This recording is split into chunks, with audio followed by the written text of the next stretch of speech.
നമുക്കിന്ന് എളുപ്പന്ന ഒരു കറി ഉണ്ടാക്കാം ചപ്പാത്തിയുടെ കൂടെ ഒക്കെ കഴിക്കാൻ വേണ്ടി. ഇതാ അതിലേക്ക് വേണ്ടുന്ന സാധനങ്ങളാണ് രണ്ട് സവാള, 2 ഉരുളക്കിഴങ്ങ്, 2 പച്ചമുളക്, ഇഞ്ചി, വെളുത്തുള്ളി, പിന്നെ കുറച്ച് കരിവേപ്പില. ഇത്രയും സാധനമാണ് വേണ്ടത്. അപ്പം നമുക്ക് തുടങ്ങാം. ഉരുളക്കിഴങ്ങ് ഇതുപോലെ നീളത്തിലരിയണം, സ്ക്വയറായിട്ടല്ല, അവിയലിനൊക്കെ അരിയുന്ന പോലെ നീളത്തിലരിയണം. സവാള അതുപോലെ നീളത്തിലരിയണം. പച്ചമുളക് 2ആയിട്ട് കട്ട് ചെയ്തിട്ടാൽ മതി. ഇഞ്ചിയും വെളുത്തുള്ളി കൊത്തി അരിയണം. എന്നിട്ട് നമ്മൾ ഒരു ഫ്രൈയിങ് പാൻ സ്റ്റവിൽ വെക്കുക. അതിനകത്ത് കുറച്ച് വെളിച്ചെണ്ണ ഒഴിക്കുക. വെളിച്ചെണ്ണ ഏതെണ്ണ വേണമെങ്കിലും ഒഴിക്കാം. പൊതുവെ വെളിച്ചെണ്ണയ്ക്കാണ് ടേസ്റ്റ്. കടുക് ഇടുക, കുറച്ച് ജീരകം ഇടുക, പിന്നെ അത് പൊട്ടിക്കഴിയുക വറ്റൽമുളക് ഇടണം. പിന്നെ നമ്മൾക്കറിയാമല്ലോ അതിൻ്റെ കൂടെ കുറച്ച് കരിവേപ്പില കൂടെ ഇടണം. എന്നിട്ട് നമ്മൾ കട്ട് ചെയ്ത് വെച്ചേക്കുന്ന സവാള അങ്ങോട്ട് ഇടുക. ശരിക്കും സവാളയും ഉരുളക്കിഴങ്ങും കൂടി ഒരുമിച്ചിട്ടാലും കുഴപ്പമില്ല, സ്വല്പം കഴിഞ്ഞിട്ടിട്ടാലും കുഴപ്പമില്ല. സവാള ഒരുപാട് വഴലാൻ ഫ്രൈ ആകാൻ വെയിറ്റ് ചെയ്യരുത്.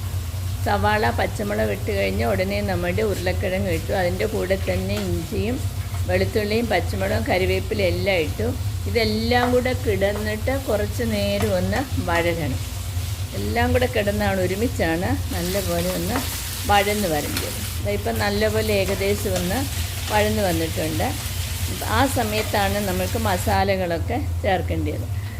1/2 ടീസ്പൂൺ അല്ലെങ്കിൽ 1 ടീസ്പൂൺ മഞ്ഞൾപ്പൊടി ചേർക്കണം. എടുക്കുന്ന വെജിറ്റബിളിനനുസരിച്ചാണല്ലോ നമ്മൾ ചേർക്കുന്നത്. മുളക് പൊടി ചേർക്കണ്ട, കാര്യം പച്ചമുളക് ചേർത്തിട്ടുണ്ട്. പിന്നെ ആവശ്യത്തിന് ഉപ്പ് ചേർക്കണം. ഉപ്പും മഞ്ഞൾപ്പൊടിയും കൂടെ ചേർത്താണ് നല്ലതുപോലെ വഴറ്റുന്നത്. എന്നിട്ട് പിന്നെ ഇത് വേകാൻ കുറച്ച് വെള്ളം ഒഴിക്കണം. കാര്യം ഉരുളക്കിഴങ്ങും സവാളയും കൂടെ നല്ലപോലെ വെന്തൊടയണം. അപ്പോഴാണ് ഈ കറിയുടെ ടേസ്റ്റ്. എന്നിട്ട് നമ്മൾ അടച്ച് വെച്ചൊന്ന് വേവിക്കണം. ഇടയ്ക്കിടയ്ക്കൊന്ന് ഇളക്കി കൊടുക്കണം, അല്ലെങ്കിൽ ചിലപ്പോൾ അടിക്ക് പിടിക്കാനോ വെള്ളം പറ്റിപ്പോകാനോ ചാൻസ് ഉണ്ട്. അപ്പം നമ്മൾ ഇടയ്ക്കിടയ്ക്കൊന്ന് തുറന്നിട്ട് ഒന്ന് ഇളക്കി കൊടുക്കുക, വീണ്ടും അടിച്ച് വെക്കുക. അങ്ങനെ കംപ്ലീറ്റ് വെള്ളവും വറ്റണം. അപ്പോൾ അത് കാരണം നമ്മൾ ഒരുപാട് വെള്ളം ഒഴിക്കാൻ പാടില്ല. ഉരുളക്കിഴങ്ങ് വേകാനുള്ള വെള്ളം മാത്രമേ ഒഴിക്കാൻ പാടുള്ളൂ. അപ്പോൾ ഇടയ്ക്കിടയ്ക്ക് തുറന്ന് ഇളക്കിയിട്ട് അടിച്ച് വെക്കുക. അങ്ങനെ നമ്മളത് നല്ല പോലെ വേവിക്കണം. ഇപ്പോൾ ഏകദേശം വെന്ത് കാണും. അപ്പോൾ വെന്ത് കാണുമ്പോൾ നമ്മളിതൊന്ന് കൈകൊണ്ട് ഇളക്കിയിട്ട് നല്ലതുപോലെ ഒന്ന് ഉടയ്ക്കണം. നമ്മൾ ഉപയോഗിക്കുന്ന സ്പാറ്റിൽ അല്ലെങ്കിൽ തവിയും കൊണ്ടൊന്ന് ഉടയ്ക്കണം. എന്നിട്ട് ഞാൻ ഉപയോഗിക്കുന്നത് പശുവിൻ്റെ പാലാണ്. അപ്പോൾ ഞാനിപ്പോൾ ഇത്രയല്ലേ എടുത്തിട്ടുള്ളൂ, അതുകൊണ്ട് എനിക്ക് 1/2 കപ്പ് പാല് മതി. തിളപ്പിച്ചാറിയ പാലാണ്. അപ്പോൾ അതാണല്ലോ നല്ലത്. അപ്പം നമ്മൾ അതിന് പകരം തേങ്ങാപ്പാലും വേണമെങ്കിൽ ഒഴിക്കാം. എന്നിട്ട് എല്ലാം കൂടെ നല്ലതുപോലെ ഒന്ന് മിക്സ് ചെയ്യണം.